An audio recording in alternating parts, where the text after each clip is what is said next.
One of the most popular subcompact hatches in the Philippines has finally received an update. This is the all-new Toyota Wigo, and it's better than the previous Wigo in almost every way. Here in the Philippines, we got 3 variants, and this Wigo E is right in the middle of the lineup. Should you get this, or should you cough up the extra cash for the top spec model? Let's find out.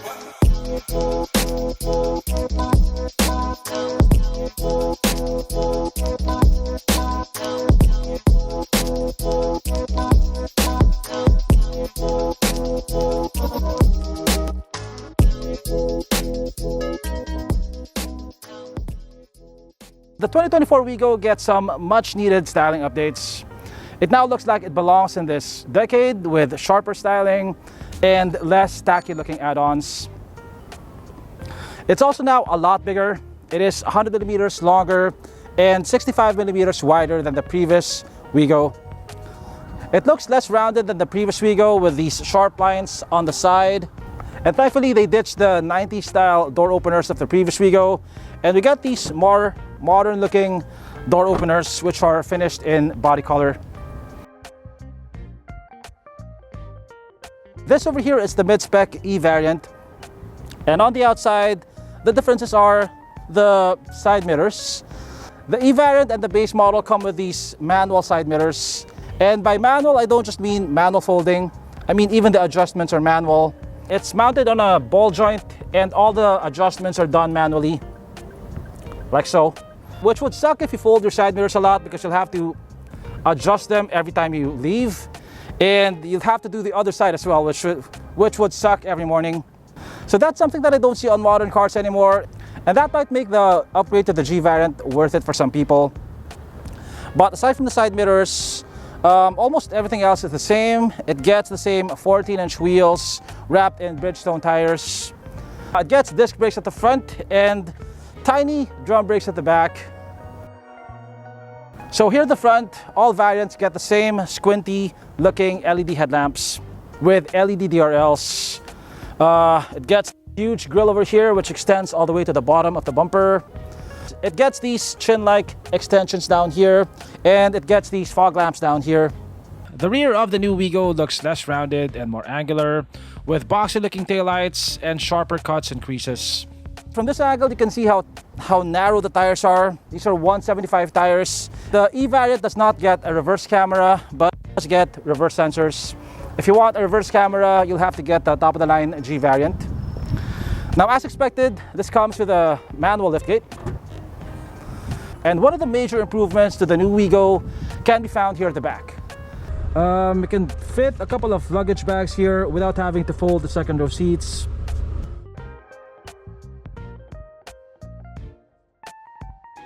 If you need more cargo space, you can also fold the second row seats.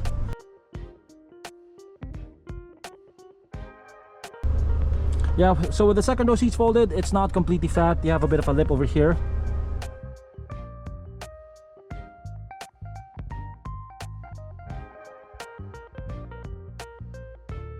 So one thing that I wish Toyota updated on the new Wigo is the engine.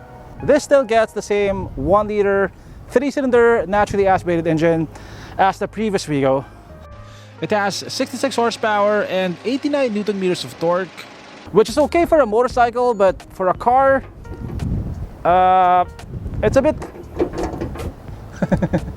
which is okay for a motorcycle, but for a car the numbers are quite unimpressive. But for city use, it shouldn't matter as much. Plus, it now gets a CVT, which would also help improve fuel economy. Now, 3-cylinder engines are inherently not as balanced as 4-cylinder engines. So as you can see, there's a bit of shaking going on over here. But that's the purpose of engine supports. So as you can see, the engine shaking is not translated so much to the chassis. There's not much shaking going on over here. You can still feel it. It's not going to be as smooth as a 4-cylinder. But the shaking over here is going to be muted when you're inside the cabin. So the interior of the new Wigo is a major improvement over the previous one. Like the exterior, it also looks like it belongs in this decade. You get very angular styling on the dashboard, which reminds me of the Toyota Rays. So you have all these lines and angles over here. You have this multi-tier design on the dashboard. Everything is made of hard plastic, as you would expect from a budget car. The steering wheel is also made of polyurethane. Even the top of the line model also gets a polyurethane steering wheel. You get buttons here for your infotainment screen. You have volume controls, and you can also you also have buttons here for skipping to the next track. You have your hands-free operation over here. This comes with Apple CarPlay, Android Auto. The E variant does not come with a reverse camera. If you want a reverse camera, like I said before, you'll have to get the G variant. But this comes with reverse sensors. Now, another major difference between this and the top of the line model is, like I said, the side mirror.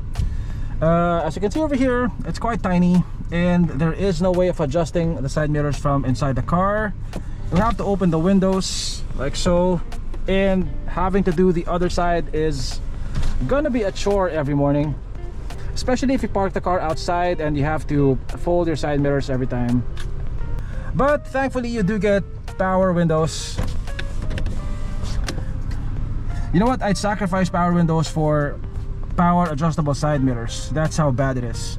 So another difference between the E variant and the G variant is that the controls for the air conditioning are manual. You get manual knobs over here, whereas on the G variant you get digital controls. Now that looks better, but I actually prefer this because you can operate it without having to look at it. You get one 12-volt outlet over here, but I don't see any USB ports. This comes with a CVT transmission. Now, since this is a 3-cylinder engine, there is a bit of vibration at idle, especially when you put it in drive. This gets an 8-inch screen, similar to what you find on the Raise G variant. You still get the hump at the back, and the bezel is quite thick, so it still looks like a CRT TV. This gets a manual handbrake. You don't get a center armrest. The door card armrests are made of hard plastic.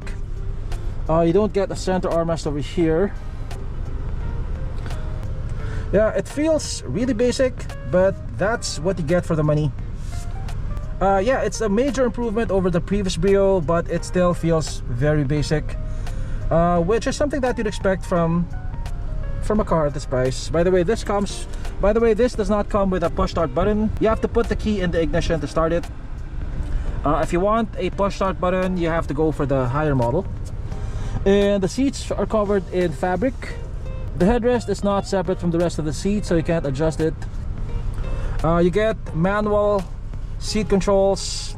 This E variant does not come with height adjustment. If you want height adjustment, you'll have to go for the top of the line model.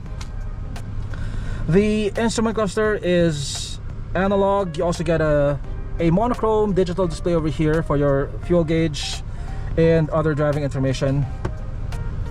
Yeah, so basically the differences here on the inside are the side mirrors, the climate control. What else? The seats. The G variant has different seats. The G variant gets a push start button and a reverse camera. But aside from those, they're the same on the inside. Let's check out the back seat.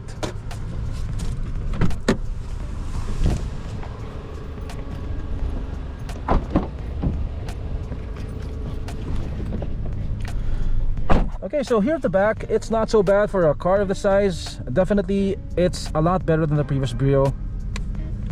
I have quite a bit of legroom here. That's about 4.5 inches. I'm 5'8". Headroom is decent at 1.5.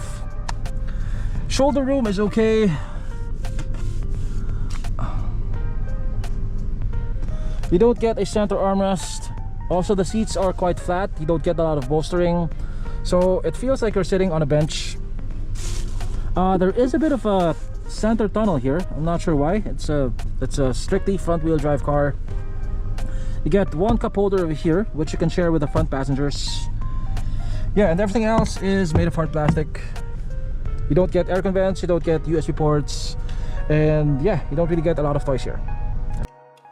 The Toyota Wigo E sells for 684,000 pesos. It is 81,000 pesos less expensive than the Wigo G, and for that price difference, you get a reverse camera, you get a push start button, you get digital aircon controls, Seats with height adjustment and adjustable headrests. You get smart keyless entry, and most importantly, the G variant comes with power side mirrors. I think the manual mirrors might be a deal breaker for those who don't have the arm length to reach and adjust the right mirror from inside the car. And having to get out of the car to adjust the side mirror is not something that you should be doing in 2023. So if you have the extra dough, skip this one and just get the G.